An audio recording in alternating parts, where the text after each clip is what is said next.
So don't take that. We won't take the... Yes, let's be the Pods. in Springfield.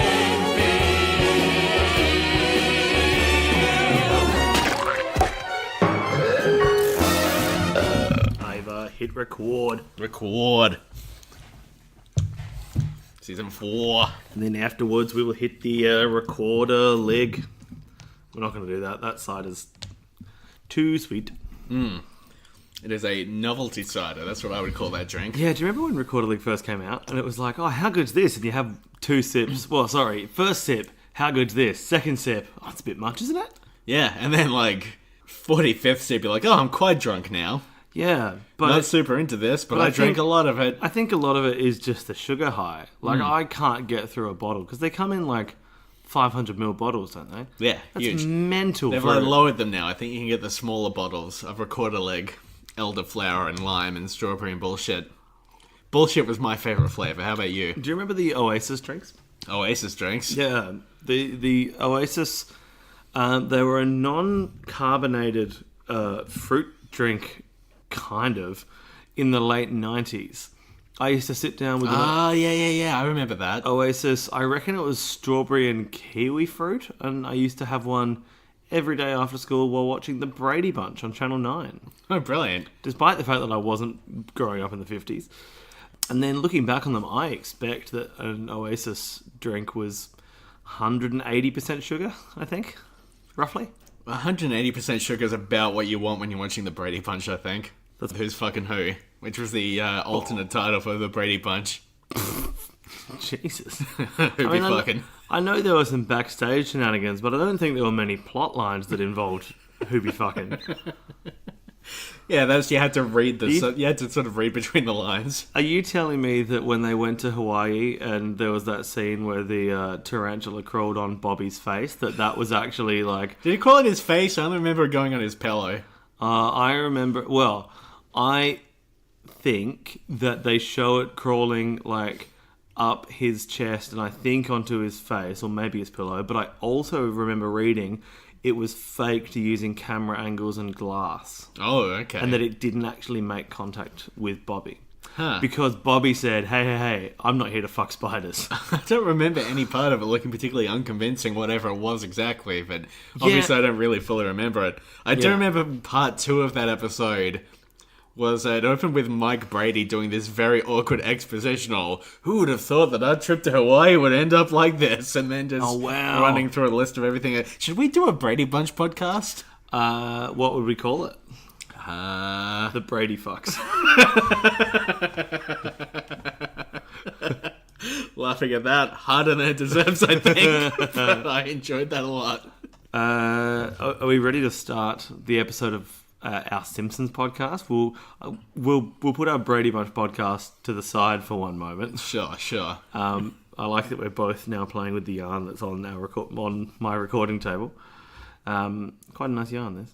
You know what else was a good yarn? The Brady Bunch. Hey, who would have thought that our Brady Bunch podcast would end up like this? Oh, I'm just planning on putting most of that as the sting, but put all of that as the sting. Oh, who cares? Me, I have to edit the episode. This is very important. Nothing's important. Episode 34 of Pods. In the key of Springfield. Pods. In the key. Season 4, Episode 1, Kamp, Krusty. And Season 4, Episode 2, A Streetcar named Marge. So on to Season 4 now. Season 4 of popular TV show The Simpsons. Now, hot take up front. Haven't watched the whole season back yet. I have a feeling this might end up being the best season of The Simpsons. When all is said and done, I think we might look back and say, Season 4, that was my shit. Right. All the other seasons should have been like this. We'll sing the rest of Hollaback Girl. It'll be better than what I'm doing right now. We will have worked on it. Oh, I see. It's been like that. Right. Yeah. I didn't know those were the lyrics in Hollaback Girl. They might not be. Is that the one with the shit is bananas? B-A-N-A-N-A-S? Yeah, B-A-N-A-N-A-S. Yeah. Oh, okay. Every time I spell the word banana, that plays in my head, which is irritating because the word banana is not particularly difficult to spell. No. And yet it plays in my head as though I need it. Yeah. I wish Gwen Stefani had done one for a slightly more difficult word like February. The shit's in Mississippi, Mississippi. That was really cool because you ended up doing, and hello to any listeners out there with a degree in music because I'm sure to get this wrong. You ended up doing, it was either a triplet or you went into a 5-on-4 thing. I think it might have been a 5-on-4 thing. Either way, man, it was heaps cool. Sure. That shit was whack. Hey, speaking of things that are whack, before I hit play on Kamp Krusty, season 4, episode 1 of popular TV show The Simpsons, Sure. the thing that our podcast is... Whacking day. That's in this season. Oh, that is whack. But that's not what I was going to talk about. Okay. I accidentally hit the button to play a message from Matt Groening. And I think the only way that has ever been watched is perhaps people hitting it accidentally, because really, who cares?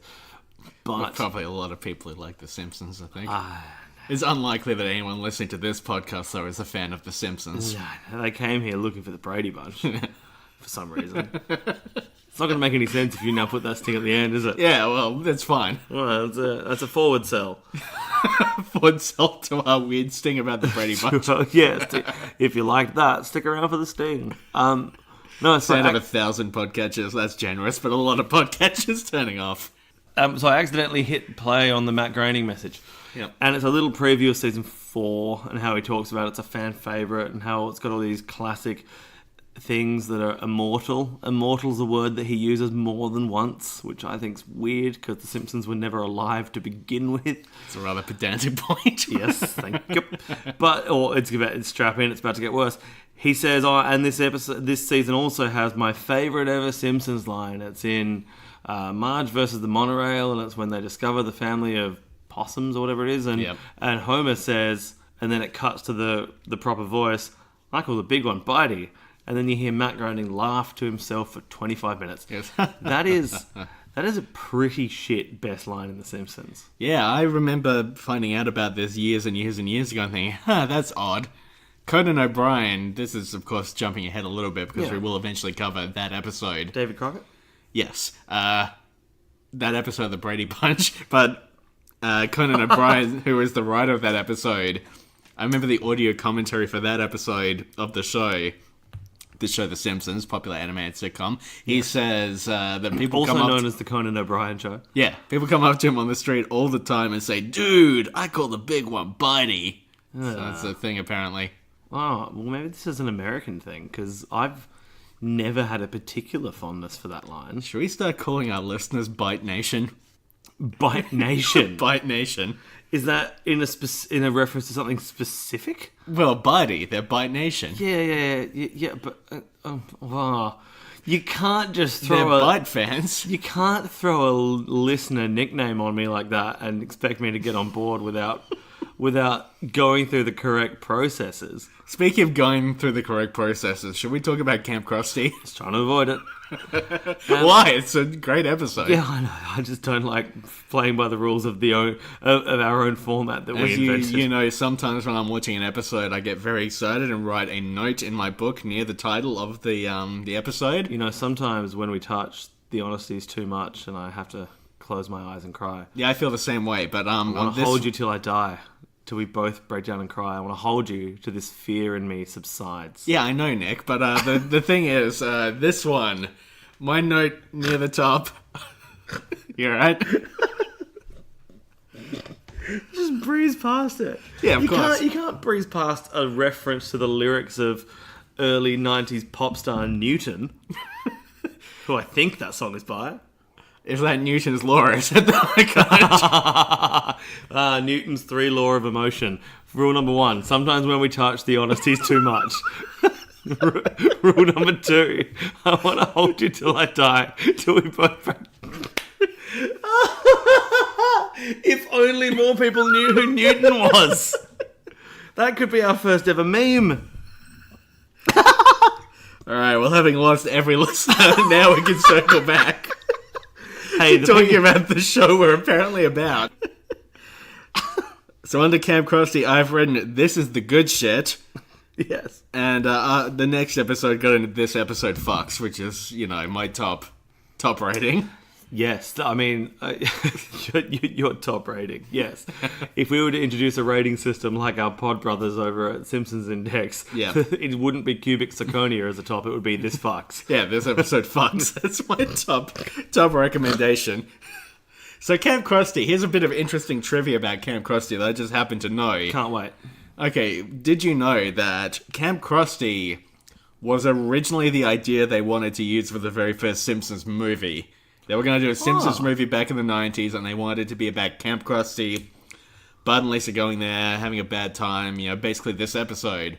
But the reason they didn't do it is once they sat down and sort of started writing out this episode, they realized they barely had enough material to fill 20 minutes. Like, they struggled to get this one to full length. Yeah, right. Which is funny because this episode is fucking jam-packed. It is a dense episode, yeah. It was also either this year or last year, who can know how time works anymore, they did a semi-sequel to this episode. A semi-sequel. I haven't seen it. They go back to Camp Krusty, I think. An unseen semi-sequel. Yeah. I'm enjoying the alliteration of this, Jekyll. Yeah, sure. Is it Unseen a... Wait, semi- what, Yeah, what, okay. what season are they up to? 29 they're up to. I don't know if it was a 29 or a 28 episode, though. Oh, it would have been nice if it was a 67. 67? Because then it would have been a season 67 unseen semi-sequel Yeah, I guess. by Sammy the Snake. And, By Sammy the Snake. yeah, I don't know. Popular Simpsons writer Sammy the Snake. Yeah, totally. One of the characters came to light. No, he's not called Sammy the Snake. He's called Jailbird. Well, he's called Snake. So, okay. Is it Snake Jailbird? Is his He surname is Jailbird? a jailbird, I think. I don't think his name is I Jailbird. reckon his surname's Jailbird. I want to talk about this episode of The Simpsons. Yes. Okay, so Yes. you know this opening dream sequence where Bart imagines Quibopple lets him get a C average on everything and then they destroy the school? Yeah. Somehow when I watched this as a kid, I have a distinct memory of being very young and seeing this episode and getting my wires completely crossed. And somehow, you're showing me his name is Snake Jailbird, that's fine. Somehow getting my wires very crossed while watching this. And I must have missed, 40 seconds of it, because somehow I didn't realize this was a dream sequence. Oh, shit. That didn't click with me, and there was some small part of me as a child who thought, oh, I guess in America, that's just what happens at the end of the school year. They just destroy the school. I mean, I'd say they're about 9 months away from that happening. That's interesting. I think we may have talked about misconceptions of American schools on a previous episode, but I was adamant that there were a lot of heads being flushed in a lot of toilets. Yeah. And I don't know if that happens in America. Definitely doesn't happen in Australia. Seems to be very common in every story that features a bully. Some kid will get their head dunked and flushed. The old Duncan Flush. Yeah. Hello, my name's Duncan Flush. Yeah, Duncan Flush was actually the principal of our school. Bit of a drip, if you ask me. Oh, Jekyll, that was so good. Now, on the other hand, this scene also, or immediately after the dream sequence, there's a line that I think might actually be a very good indicative line of what the American schooling system is actually like. Just before you get there, is it weird in the dream sequence that in Bart's dream ideal end of day school sequence, he slaps his teacher's ass? Is that weird to you? It's a little weird. Yeah, a little bit. All right. Your ultimate representation of the American schooling system, go. Well, I mean, this is probably... obviously, I've never been a part of an American school, so... Are you sure? Yeah. Right. So apologies to all the good teachers out there, but there's a part where all the kids are running out, and one of the teachers steps out and says, "You didn't find out how World War II ended. We won!" And they all go off chanting USA, and I feel like that massive reduction of World War II to America winning is such an on-point good joke about the American school system failing to properly teach history. Yes, I would agree with that assertion. Yeah. Just skipping over all of the important parts of the war. And all of the nuance. And, that's interesting. I was just taking a moment to process that, because normally it's me alienating our American listeners while you try to bring them in. But interesting role reversal. Maybe season 4 is the one where I come around. To America in general? Not going to happen. Seems unlikely for you. There's also an earlier scene that I've just skipped Wow. over. I'm going to jump back to. My notes make no sense for this episode. Really? My first one is Macbeth, but isn't. What does that mean? I remember you saying something about that, but I feel like you said it it's- at the end of the episode. No, it's the bit where Lisa gets a B or a C, and she freaks out, and she says something like, "Oh, it's not washing off. It's not washing off." The dirt won't come off, yeah? Yeah, the dirt. I always think that's going to turn into out damn spot. The Lady Macbeth. The oceans of Great Neptune will not wash this skin clean, spot clean, out damn spot. But it never does. No matter how many times I watch this episode, it never molds to what my expectations are. How is it that you hate content so much, and yet you can perfectly quote Macbeth just offhand? Because I'm a bundle of contradictions. But like I've always said, I might contradict myself, but at least I don't contradict myself. You know, that was like the entire contents of one of the tracks on one of the Leno and Woodley CDs was just Woodley saying that. Oh, Frank Woodley. Scared with Little Guys or Leno and Woodley? Leno and Woodley. Yeah, right, cool. Yeah. Oh, except if it was Frank, it would have been like, well, I might contradict myself, but at least I don't contradict myself. Yeah, sure. That's my Frank Woodley. I've never done a Frank Woodley before. It didn't go very well. You know, what are you going to do? I'm not as confident in Frank Woodley as I was in Billy Connolly's dad from a previous episode. Anyway. So Homer says something along the lines of, you got to work for all the shit you get, whatever, mamma mia. And then he says, now be quiet, because they're about to announce the lottery numbers. Yes. Which got me thinking, has Homer just quietly been playing the lottery obsessively since Dog of Death? Oh, that's curious. I think that he may have had a small win too, because in season 1, when he had the push mower, and now he's got a proper That's season 2, I think. that's season 2. All right, well, somewhere in between season 2 and season 4, he's picked up a proper rotary mower. Yeah, he's got a good mower. Yeah, good mower. Hey, Nick, do you have any stories about mowing, by the way?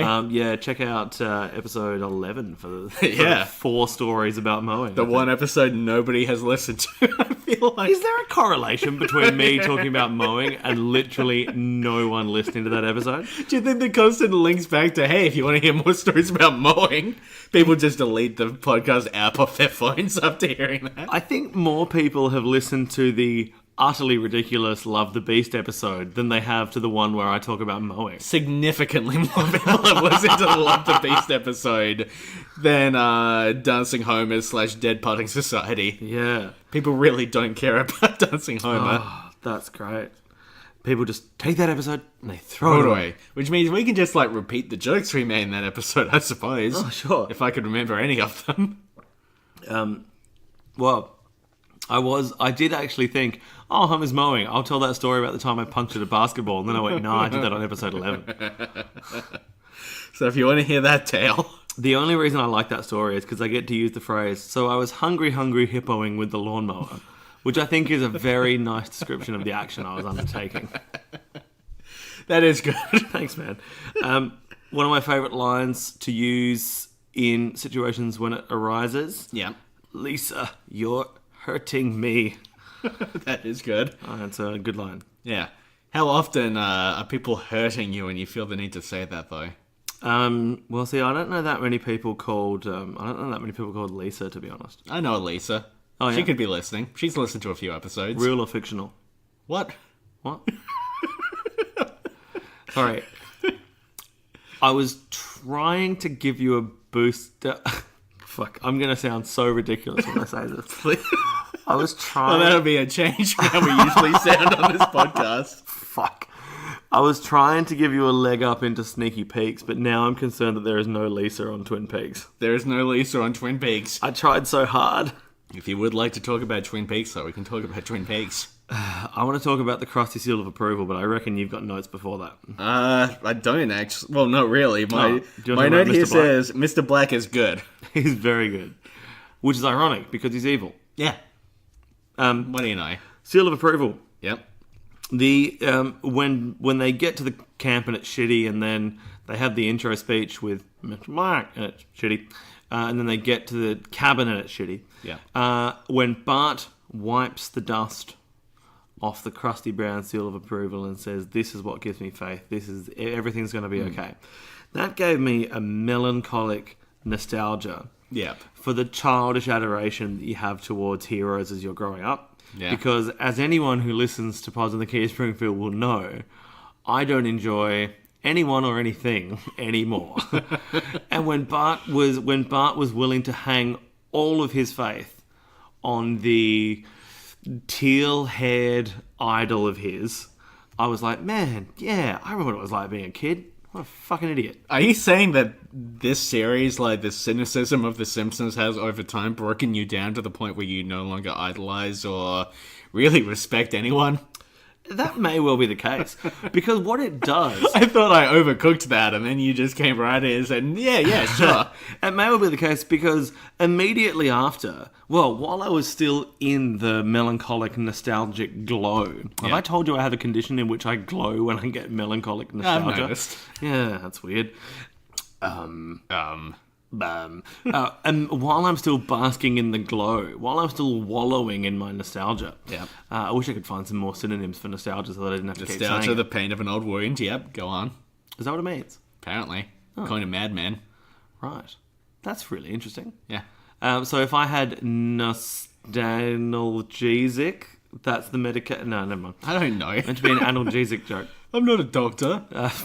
Sorry, I like the way that I defended that Should I with... get Dr. Cummingsworth back on the podcast? No, he's not welcome. I love the way that I defensively said, come on, man, it's meant to be an analgesic joke. As if that makes any fucking Oh, sense. yeah, I was following. Sure. Fuck.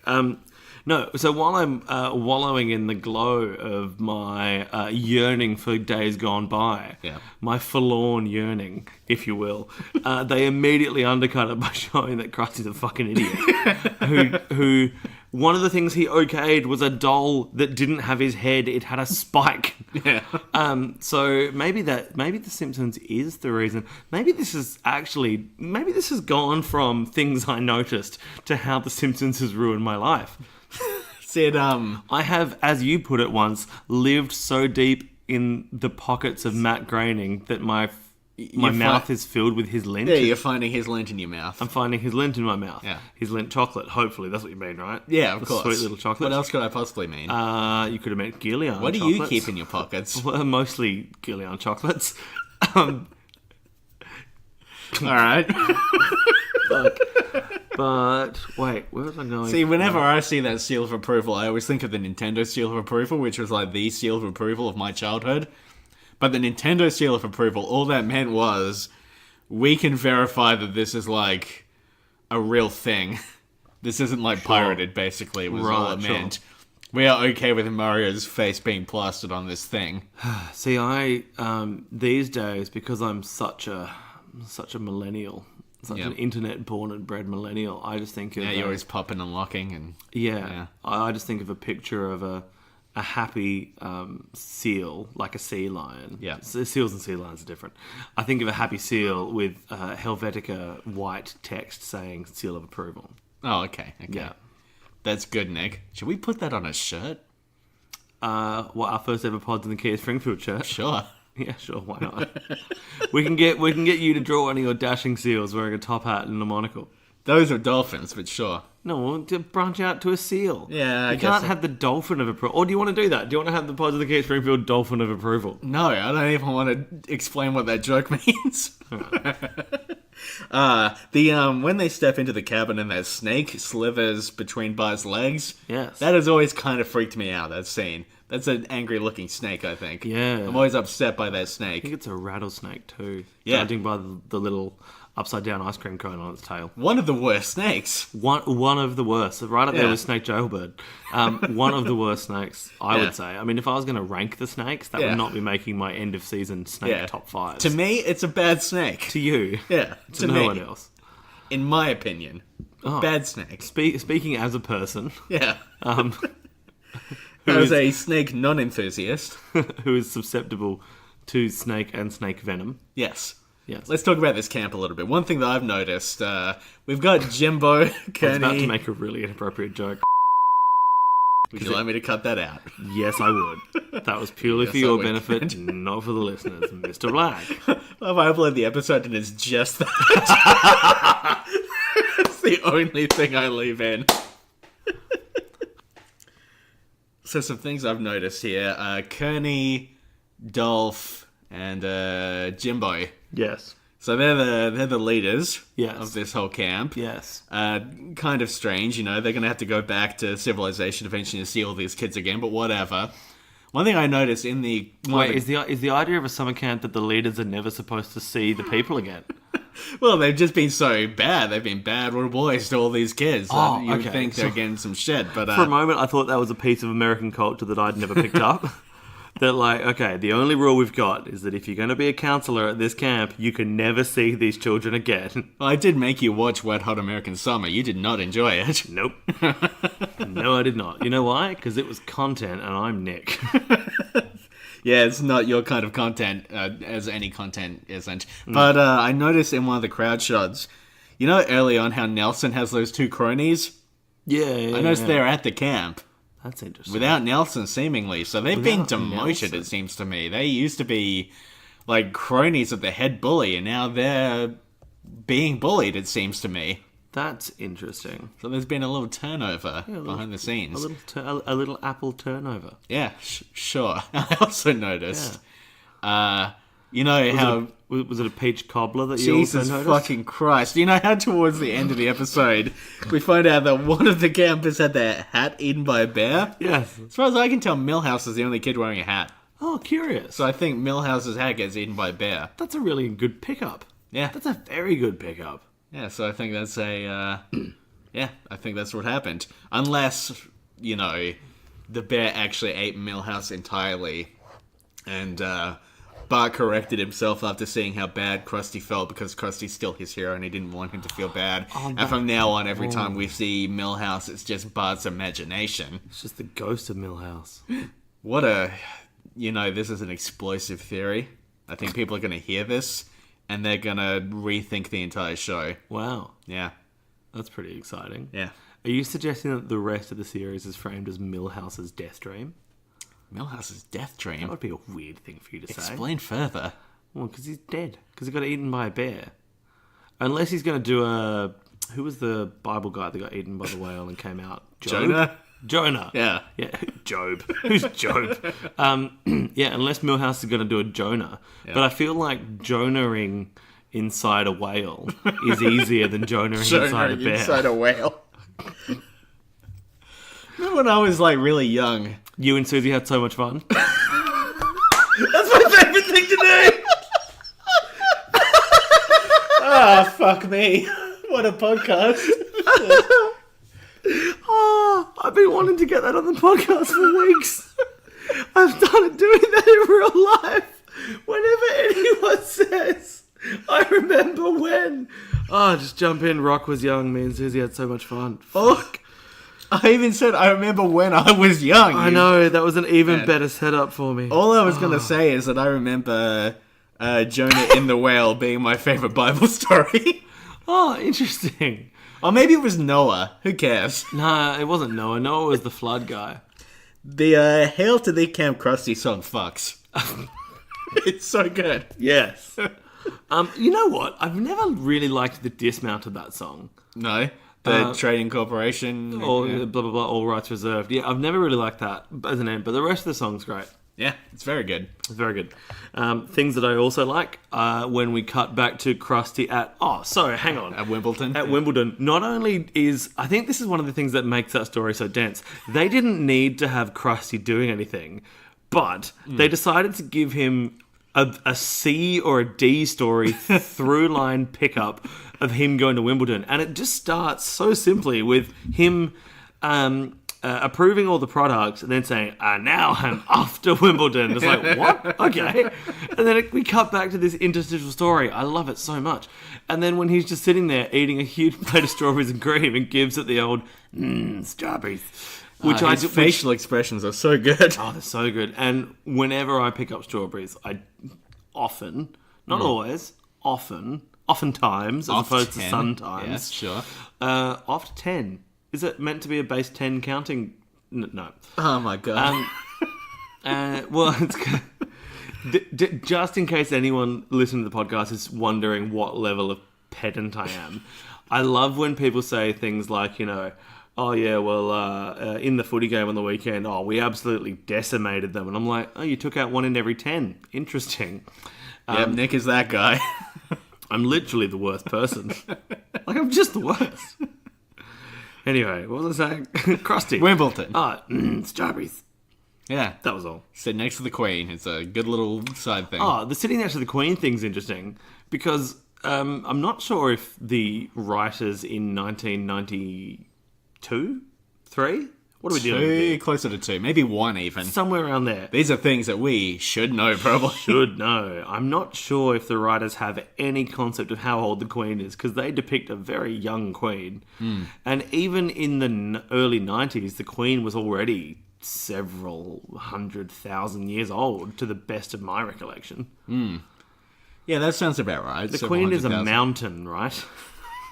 No. Have you got anything more to say about Cat Krusty? Yeah, there's a few things. There's quite a lot. Right. We have not even touched on the Homer and Marge subplot. Homer and Marge. Which they stay at home and fuck a lot, which is nice. Oh, yeah. I like the implication that your life will pick up if you just get rid of 2 of your children and keep the 3rd one around. Right. Yeah. Maggie's not really a thing in this episode. No, but if you get rid of the 2 children who have gained some degree of independence, then that's the key.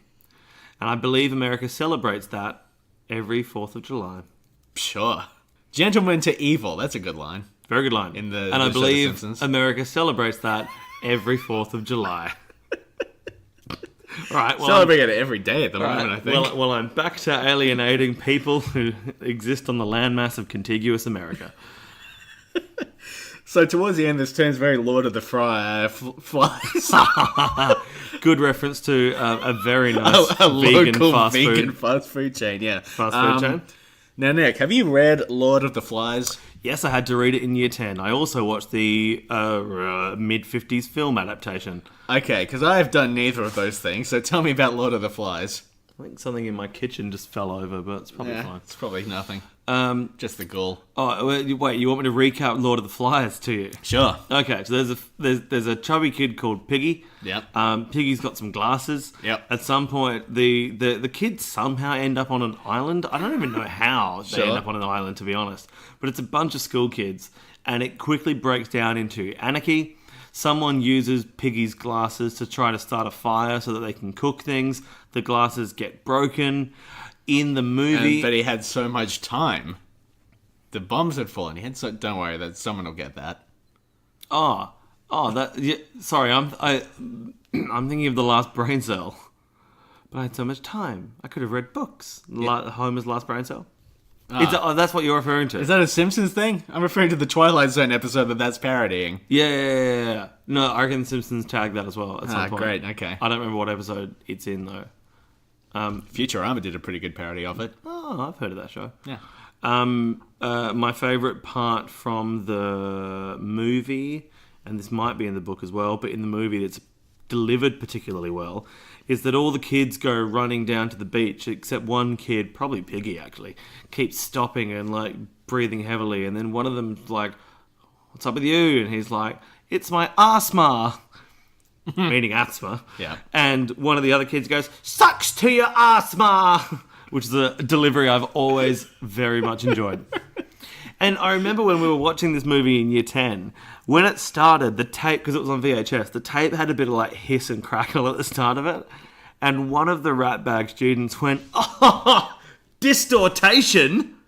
And I was like, what an odd thing to yell in the middle of an English class when we were trying to watch Lord of the Flies. It really dates how old we are that in year 10 you were watching a VHS. 2002 VHS. Yeah. Oh man, such were the days. Anyway, some other things. Sorry. What other notes that I have here? Was that a helpful summary of Lord of the Flies at all? Or? Yeah, there's a kid and he overcomes his weaknesses. Feel good story of the year. At some point, the kids start chanting.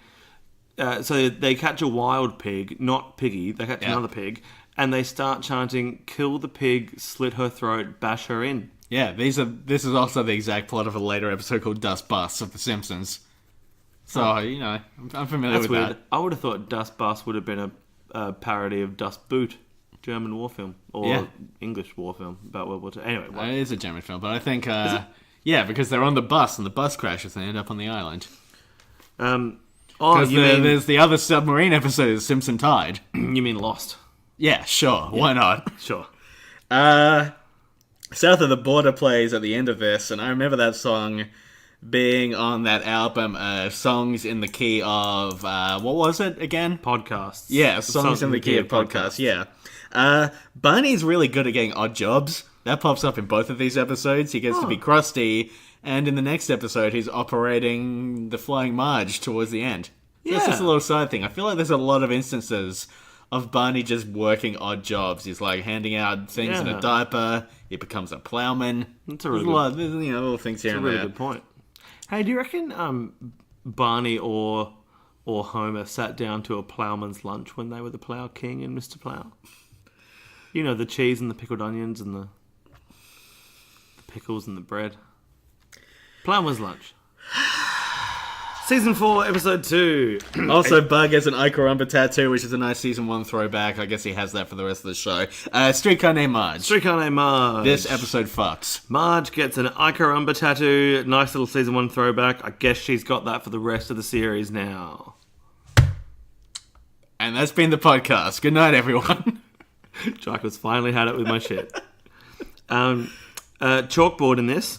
Bart is writing, "My name is not Dr. Death." Yes. I've got a theory on this. What's your theory? I've got a question. Maybe your theory will answer my question. Fuck. Because my question is, then who is Dr. Death? Oh, fuck. I was about to give a history thing. Oh, what's the name of the... Oh, fuck. Internationally famous assisted suicide Kevorkian? advocate. Yeah, Dr. Kevorkian. Yeah. Dr. Jack Kevorkian, I think Yeah. his name is. Yes, but what I was going to say is that I think Bart has been to a certain biscuit/cookie shop that we've seen in the previous episode. A biscuit/cookie shop. Remember Cookie Colossus? Cookie Colossus. And yes. in Cookie Colossus... Well, in the Not episode... to be confused with the Candy Dandy, no. who is also in this episode. Who is also in this episode. Perhaps the most important part of this episode. But in the Would you say that he is, in some ways, the 12th Simpson? Sure. I keep telling you, we need a list. I did actually write a list. It's in the Google Doc we have. Fuck, is that... Yeah. Nick, I keep telling you, I've written the list. Sorry, James. Oh, I'm Nick, by the way. 39 minutes in. I thought I should do that because I think some people still aren't sure who we are, and then I addressed myself in a comment. Because we're not anyone. Oh, wait. Can I tell you about a birthday card I saw on Monday? Yeah, okay. So, every now and then at work, we get these things delivered where it's like, hey, here's a bunch of cheap, books and whatever, and Yeah. whatever. And you can order them through work or through this external company. Anyway, there was a box of 30 hilarious birthday cards. The box was called Laugh a Minute, and the tagline was 30 hilarious birthday cards. Brilliant. Not 30. There were 6 designs and 5 of each. So already they're not on my side. The designs were not hilarious and they were not a laugh a minute. It would be something like the cover would be like a toddler with a cheeky smile and like a necklace. Yeah. And then it would say something like, or I think the one with the toddler wearing a necklace said, behind every innocent smile is a cheeky side, ... And then the inside of the card just says, happy birthday. I'm like, you haven't written the second part of this joke. So here's the thing. A laugh a minute is a very bad hit rate for a birthday card. A birthday That's a card good point. that is meant to be funny should have you laughing within about 8 seconds. Within about 8, I was going to say 9 seconds, so yeah. I was going to say 9 as well. I thought, 8. Let's be real here.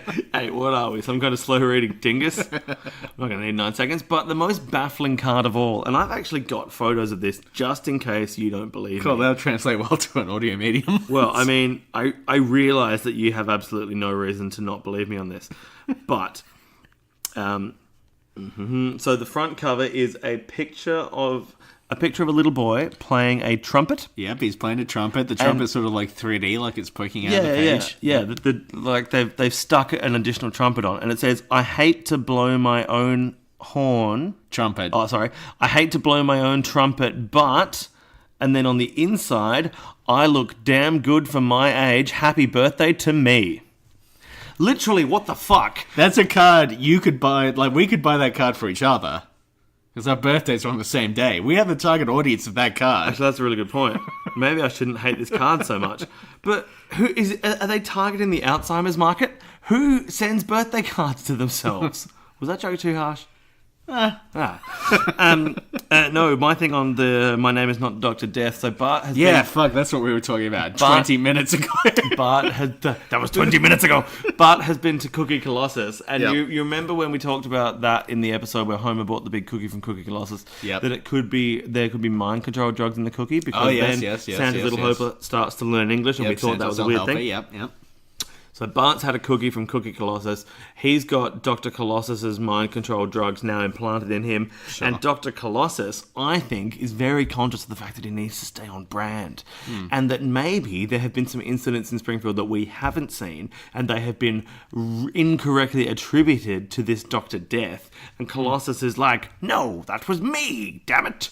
I'm gonna invade the brain of a 10-year-old boy and get him to write, 'My name is not Dr. Death.'" Okay. Then who is Alberto? That one I'm still working on. Okay, good. If you'd like to have a look at... You've got this board over here with a lot of pins. It's a lot of pins and red string. Yeah, all this yarn you've got on the table is actually from your pin board. Can I just point out to the listeners that you and I both leant back and started gesturing to an empty wall then? But we both did it at the same time without taking a cue from each other, and I enjoyed it. What a dumb podcast we have. It's honestly the worst thing I've ever listened to. I can say I'm listening to it because I'm wearing headphones. So this episode, which I guess we should talk about, opens with them watching the Miss American Girl pageant. Sure. And there is something so nostalgic about this scene of The Simpsons just watching, like, shit TV. Yeah, totally. I feel like, I don't know, that's not a thing I do anymore. Like, I'll flick through Netflix and watch something shit on there. But just sitting down and, like, what's on? Some, like, lousy shit show. Let's spend the entire night watching that. It's like this weird, like, nostalgic throwback to being young. Totally. I love the idea of you saying, "Oh, it sucks that no one watches shit TV anymore. Now I have to go handpick my own shit." Yeah. I do enjoy, though, occasionally when you get, like, stuck in a hotel room that has a limited selection of channels. I do enjoy the kind of, hour and a half where you've come home from a late dinner, you've had quite a few drinks, no one's quite ready for bed, but you didn't want to be out anymore. Yeah. And then you sit in the hotel room and you put something shit on, and then you just start watching it, and by the end of it, you're really, really into it. I'm thinking of a very specific... Yeah, I was going to say, you were describing one thing that has happened to you. No, I've done it a few times in hotels. Okay. You just put something shit on, and then by the end of it, you're really into it. The most recent thing that happened with was Surf Life-Saving Championships, where they get, like, a little section of, like, garden hose, put it in some sand, and then, like, 8 people run towards it, but there's only 7 bits of garden hose. We watched this for hours, James. Sounds like good fun. Yeah, it was alright. Yeah. Good times. Nick. Yes. Have you read or seen a production of A Streetcar Named Desiree? Or Desire, to use as a, proper word name. Desiree, the pop star that put out the song Life? Yeah, didn't want to see a ghost, would rather have a piece of toast, watch the evening news. Yeah. What lyrics? I remember hearing that song as a 9-year-old and thinking, what the fuck is this? I don't want to see a ghost, rather have a piece of toast, watch the evening news. I remember, saying to my mum, why is this on the radio? Oh, sorry, I missed a line. I don't want to see a ghost, that's the sight that I fear most. I'd rather have a piece of toast and watch the evening news. Yeah. I'm not going to bother re-singing it. It seemed like an unnecessary thing the first time around, to be honest. Imagine, like, looking at those lyrics and thinking, yeah, these are good enough. These are the ones. And then recording the song and people play it on the radio. Like it's a perfectly normal thing to do. Imagine listening to that song and saying, you know what, we should put this on the air.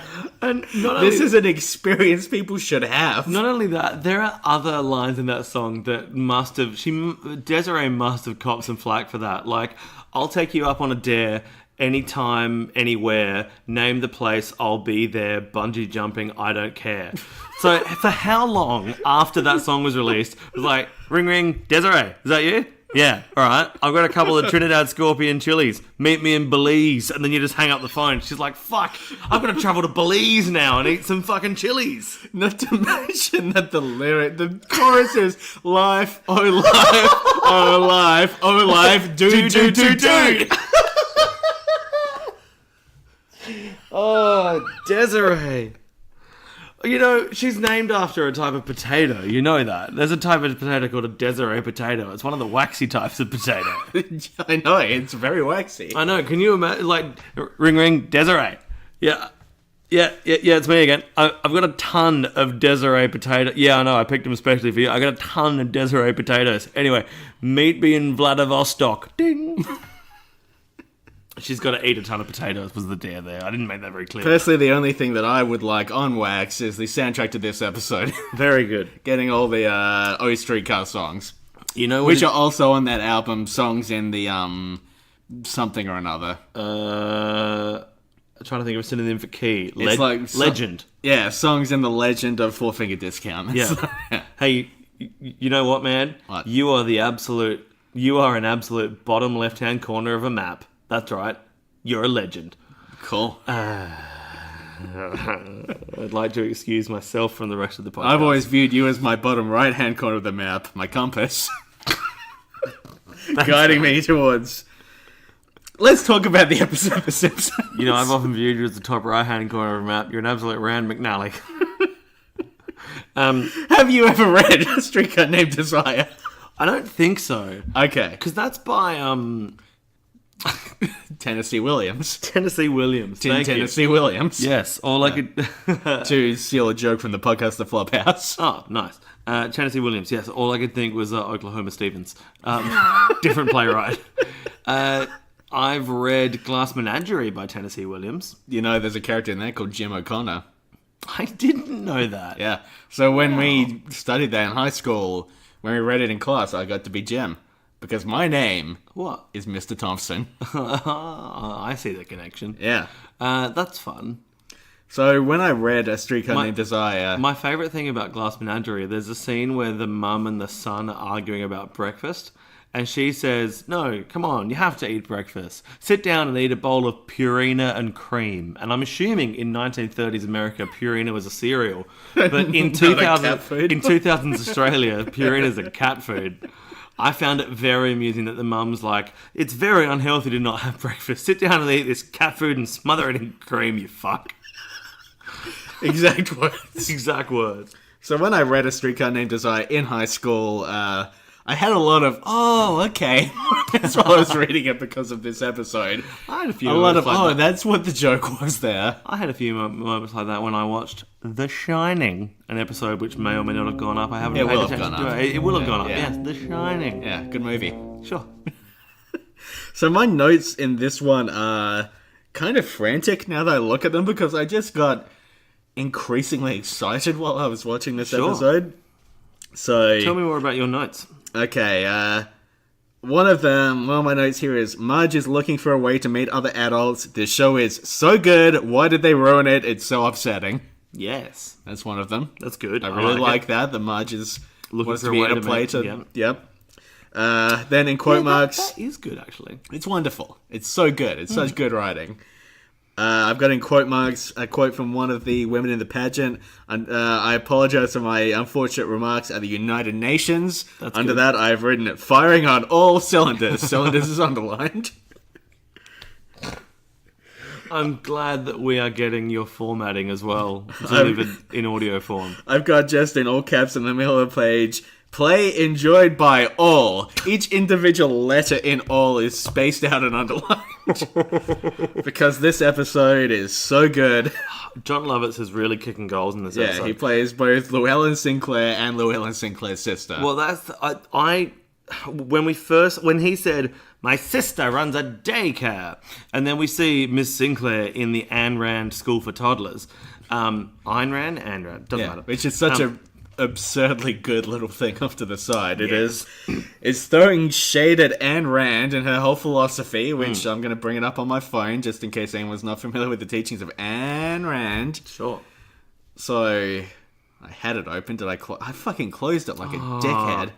Dingus.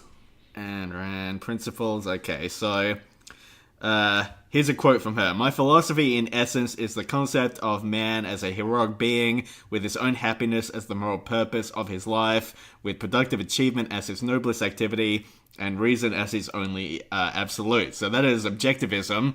Her philosophy is basically, fuck everyone, get yours. But, like, really, truly, fuck everyone. You're the only person who should matter. I kind of zoned out there, and I tuned back in on you saying, "Fuck everyone, you're the only person that matters," and I'm like, thanks, man. Yeah, I do encompass Randian principles, you're right.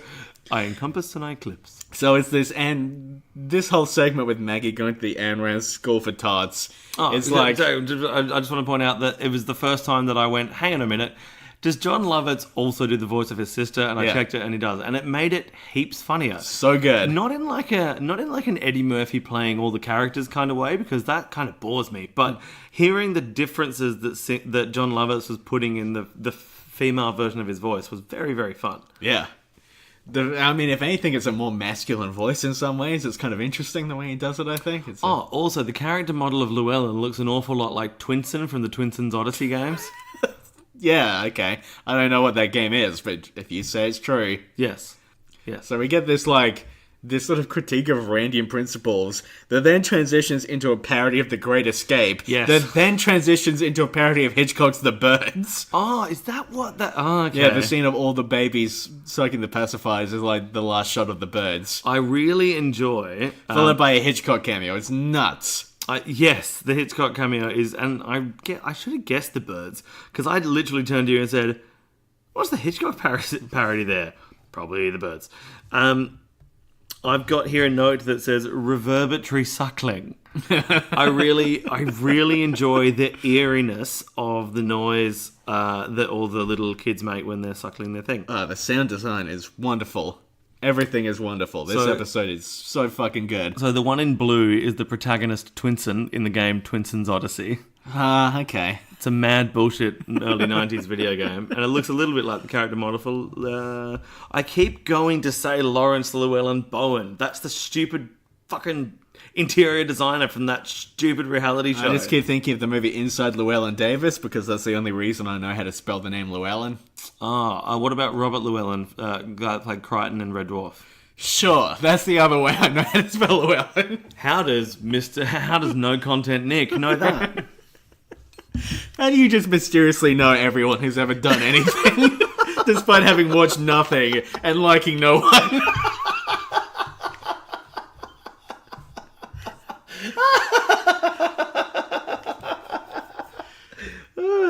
There's It's such a good question. At the audition, in the background of one scene. In fact, we see a few recognizable characters in the background of the audition, but early on we see the Candy Dandy. Yes. Or the man who works at Candy Dandy or Dandy Candy or whatever it's called. But we like to think of him as the Candy Dandy. I think he is the eponymous Candy Dandy. Yeah. Who runs a shop that bears his eponym. Yeah. Good use of eponym there. Thanks, man.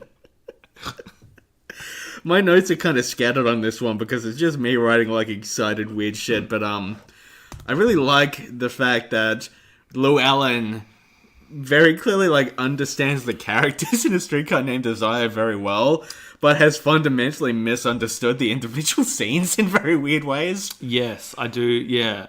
Opening with all the musical content just misunderstands the play in fun ways.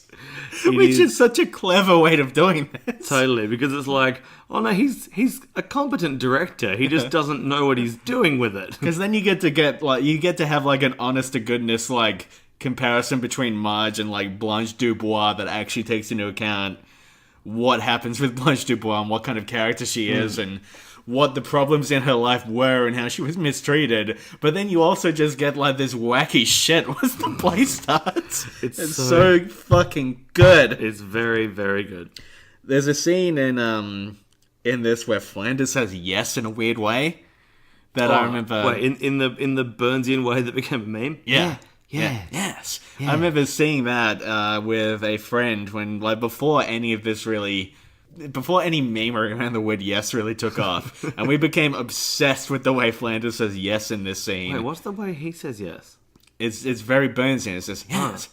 Because it's Harry Shearer again, I'm pretty sure. Yeah, can you give me the... sorry, I don't want to step on your moment. I'm curious as to know where he says that, though.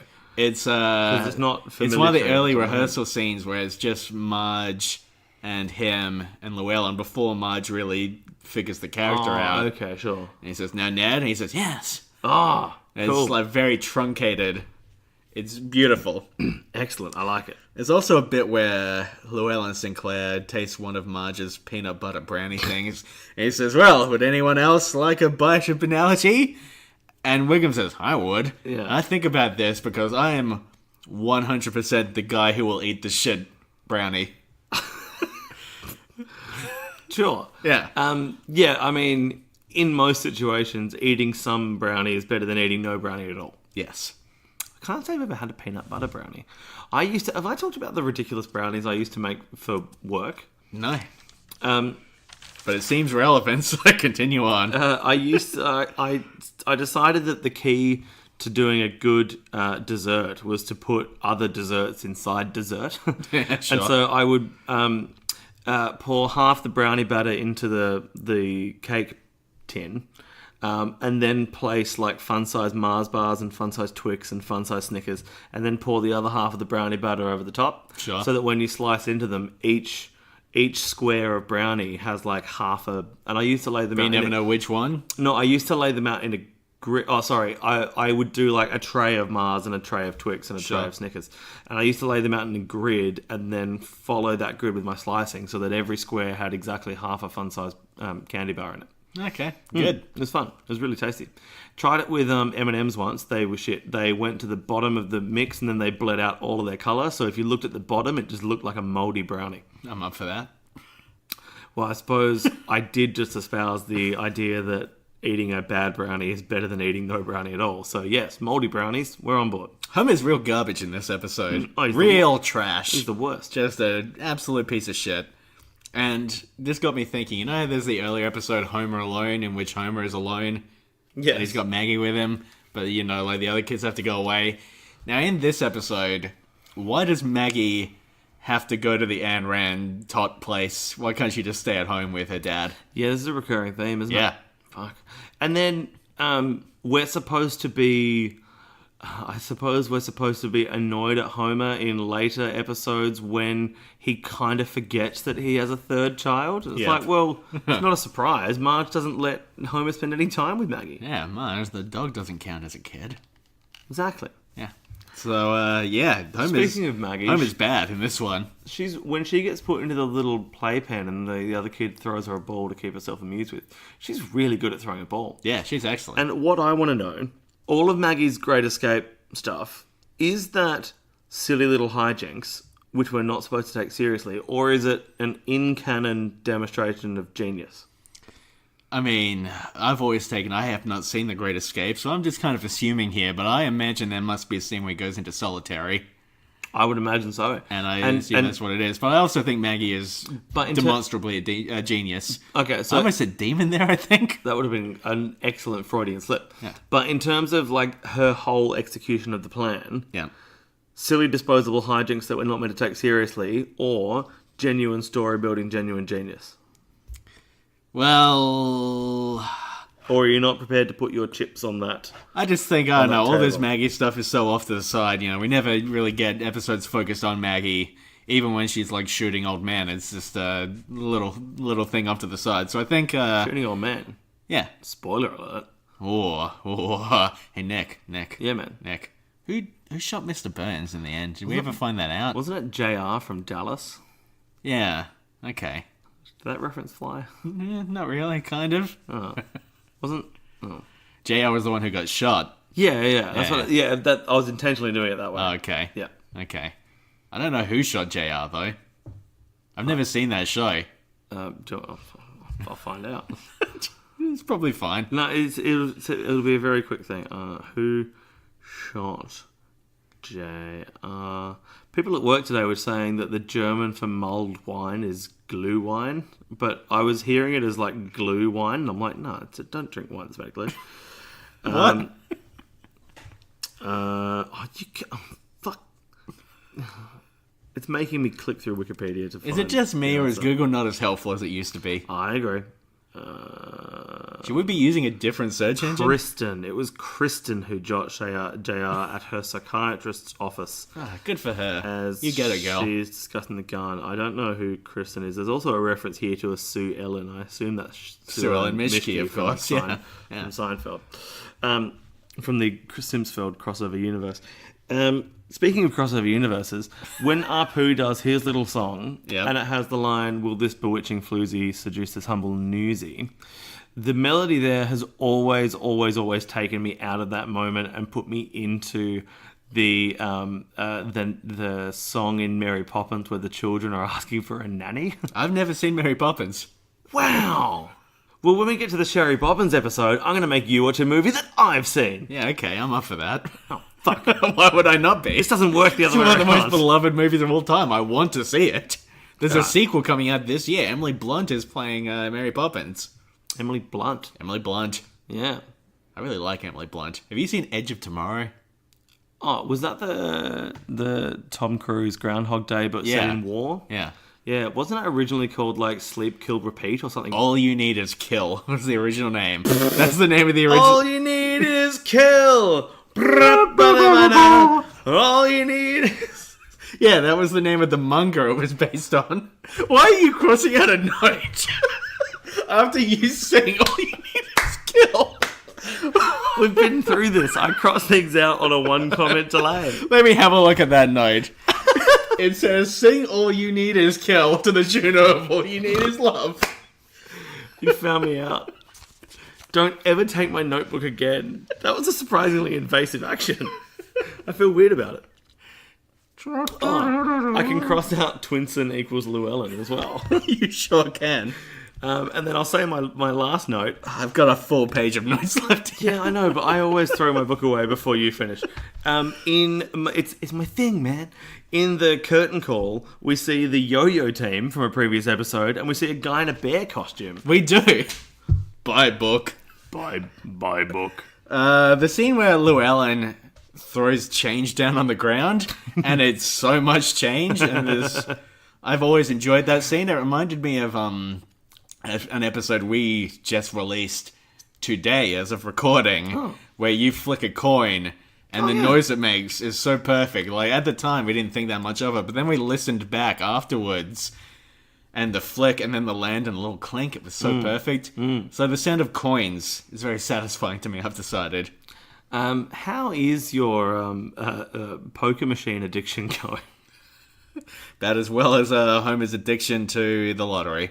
Good. Yeah. Good tie back. It's going very well. That's what I'm saying. I'm winning constantly. You tied that back as smoothly as Llewellyn's hair is tied back in this episode of The Simpsons. And you tied up that knot as smoothly as someone who enters a knot tying contest and does a relatively good job. Jimmy Knotsman, Sure. leading knot tying Scotsman. Julie Kavanagh's Louisiana accent is pretty bad. Yeah. She does not do a good job. No. Yardley Smith, on the other hand, pretty good, I think. That's a fun little wrinkle. I feel like... Yeah, I was wondering though, was Kavanagh told to, like, do we expect Marge to be unknowingly bad? Like, Marge doesn't realise how bad she is? Or should Marge have just been good at the accent? Well, I think Julie Kavanagh's just not a very good singer. It's the unfortunate thing. Yeah. Singing in a character voice is very difficult to Yeah. do. I think she's also just not good outside of that either. Yeah. I haven't seen it, but based on another podcast I listened to recently, apparently in the musical version of the film I'll Do Anything, she's pretty bad. I'll Do Anything based on the pop-punk 2002 hit by Simple Plan called I'd Do Anything. Well, it was actually directed by James L. Brooks, one of the executive producers of The Simpsons. James L. Brooks. He's Yes. the guy that sits at he's the guy that dresses like the Monopoly man and sits at the cash register Possibly. in the Sam Simon, like the... Yeah, I my think office. so. Yeah. That can get cut. No, we'll leave it in. We're leaving all of this in. This episode's going to be 4 hours long. Not far off. Getting there. What else have I got here? We were talking about people who show up in the background. Sure. There's a wide shot just before the play. Yes. It zooms out. We see some of the other players. Interesting. Some of the characters. other dramatis personae. We see the Sunday school teachers in this play. Yes. The one that we've seen in a few scenes. Mm-hmm. We see that the woman who works at the gifted school that Bart goes to, Memsaim Bar, Rabbi has memo. Yep. To give her full name. We see a guy who looks suspiciously like Sideshow Bob. Yeah, who I thought in the canon of the show is meant to be in prison still for trying to murder Yeah. Selma. You would think so, yes. You'd think so, yeah. We, of course, we saw the Candy Dandy, so this got us thinking, who else could be here? Which other minor tertiary characters might we just be seeing the back of here? Mr. Teeny? I was kind of thinking maybe Norman? Fucking Norman? Greg Norman, Australian golfer? Yeah. No, of course, you mean it's time for dun dun dun dun dun dun, dun Norm Watch. Norm Watch! All we need is Norm. We harmonised that surprisingly well, considering we've never practiced it. Okay, welcome back to All We Need Is Norm. So, as you might remember, in the very first episode, we see a reference. We see Homer saying, "Hey, Norm, you got dragged here too, buddy." And since then, we're on the lookout to find Norm. Now, none of the characters in the wide shot that you're talking about are named, but Yep. I think there is a good chance that because we can't see all of their faces and we can't identify all of them based on their clothing because they're in costume, I think there's a real chance that one of them is Norm. Perhaps Norman Plute, the real estate agent from one of the Treehouse of Horror episodes. Yep. Perhaps a different iteration of Norm. We're not sure. We are following these leads. Will give you hourly updates as we can in this 24-hour news cycle, which we don't exist in because we're a podcast. I would like to put a proposal forward. Please do. I think we should change the name from All You Need Is Norm to Sure. Edge of Norm Morrow. I just don't think All You Need Is Norm is going to take off on the international market. What are the chances that was going to bend back? Fuck. Oh, if we had scripted that, I would be proud of us. But I'm so much prouder that we plucked that out of nothing. High five, man. What a nice high five that was. We are killing it round the clock tonight. Killing it around the clock. So Llewellyn's sister shows up to the play, but we've just seen that the Ayn Rand School for Tots is full of babies. Who's looking after these babies? Who's looking after the babies? Is there another employee? Who can say? Is it part of the Randian School of Philosophy where it's like, well, you can find your own way home, you schmucks? Well, I guess she's putting herself first by letting the babies fend for themselves. So yeah, kind of. Yeah. So there you go. I guess a lot of babies maybe die in this episode up to the side. Hopefully not. Oh. That would be a bit grim. Did we plan on doing a Simpsons death toll? Did we plan? I don't know. Oh, I feel like maybe we mentioned it in like our third episode. We're like, oh, we should keep track, and then have never Never even thought about Because it. I would add about 100 babies. Is that grim? That's too grim. This whole episode, I think, is fairly grim, but that's good. It's point. good. So, I remember reading Streetcar Named Desire and getting to the end, and suddenly realizing, oh, that song about depending on the kindness of strangers is really funny and grim and weird. Yes. Because that's her being institutionalized. Oh, shit. Yeah, the strangers are like the people who have come to cart her away. Wow, okay. Yeah. That puts an interesting spin on it. Yeah, so like, a song about, like, taking this very literally and how a stranger is just a friend you haven't met is such a wonderful, fundamental misunderstanding of the play. It's so good. That's lovely. That song does get stuck in my head quite a bit. Yeah. I got two other things to say about this episode of popular animated sitcom The Simpsons. First of all, I think the ending for this one actually lands pretty well with Homer and Marge outside. Something I've been going back and forth about since we watched it, though, is, like, I enjoy that we find out that Homer took on a lot more of the play than we expected. Yeah. I'm not sure about the bit where he can't remember Marge's character's name, though. I guess that's done to drive one last bit home that he wasn't paying attention, which is then pull back and reveal he was paying attention. But when it was like, I was just like, oh, it's a bit cheap that you can't remember Marge's character's name. I feel like I identify with that, though. Like, I remember in my first year of university doing an English exam, and I had to write an essay in the exam about the Merchant of Venice. And I sat there and realized, oh, fuck, I only remember the names of two of the characters on the Merchant of Venice. So the entire essay, every time I had to name another character, I just wrote who they were in relation to these two characters I remember the names of. So I deeply relate to Homer not remembering Blanche's name. That's fair. Also, who are the two characters that you remembered? Can you still remember them now? No. Oh. No, I do not. I was really hoping we'd have a there was the merchant. Yeah, and then there was John Venice. Merchant, yeah. And then there was Venice, Jimmy Venice. the town of Venice, which I also consider a character in the Shakespearean. Nick, you have to think about the way that, like, Venice is a character in the Merchant of Venice. Sure. Yeah. All the canals. Yeah. All that water. All the fjords. All the gondoliers. Yes, I want to swing from the gondoliers, etc. This is me, like, here's the joke I would make if I had energy. From the gondoliers! etc. My last thought on this episode is it's a shame that Marge doesn't keep acting after this episode. That she takes it, she throws it away. And there's not a part of her character anymore. Yeah. Because she seems to enjoy doing the play. And it shows a connection with Homer, because he pays attention possibly through osmosis. But And, like, more importantly, it gives Marge something to do. Because, like, her whole character is that she kind of stays at home and doesn't have many friends. And just looks after the house and the children. Does Marge... the final scene where Homer realizes that he's a lot like Stanley... Yeah. Does Marge tag out of that with a line that says, like, oh, well, I guess I'll never do any of this again? Because I don't think she does. No. She says, maybe a little. She's like, you're a little like Stanley. So it's not even explained that she never does any kind of acting again.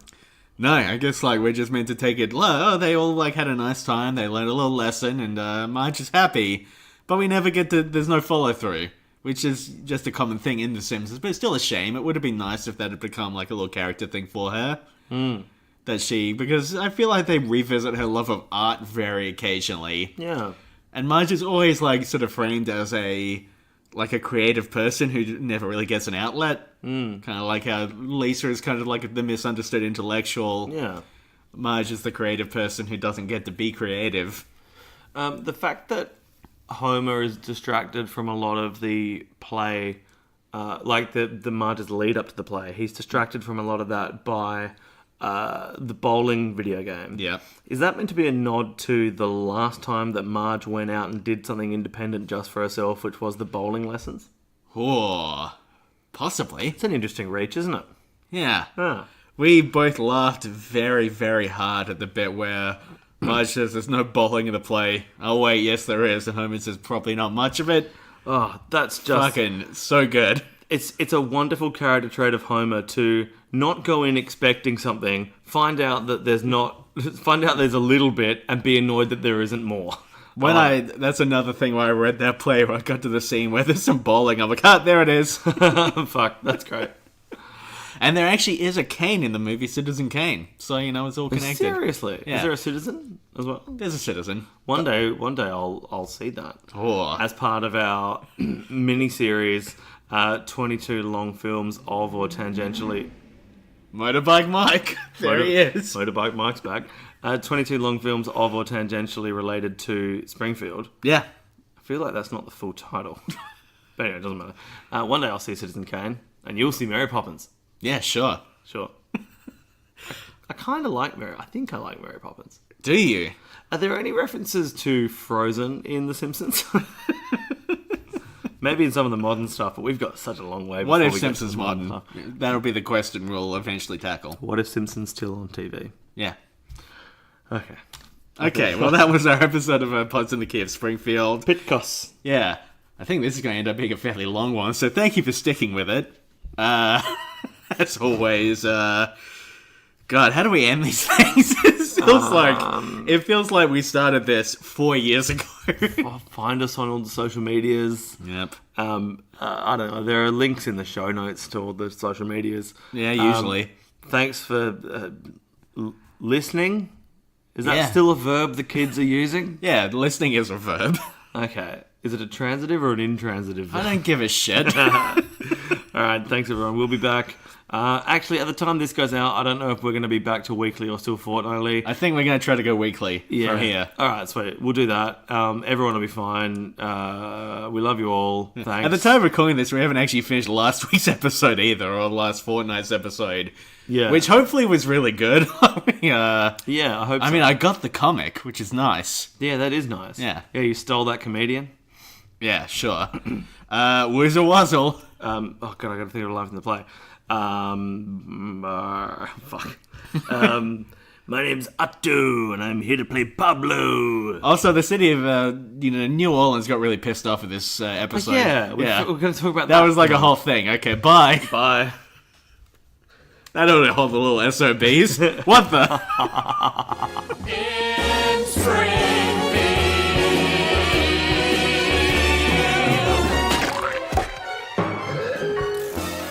Here's the story of a pot about the Brady's.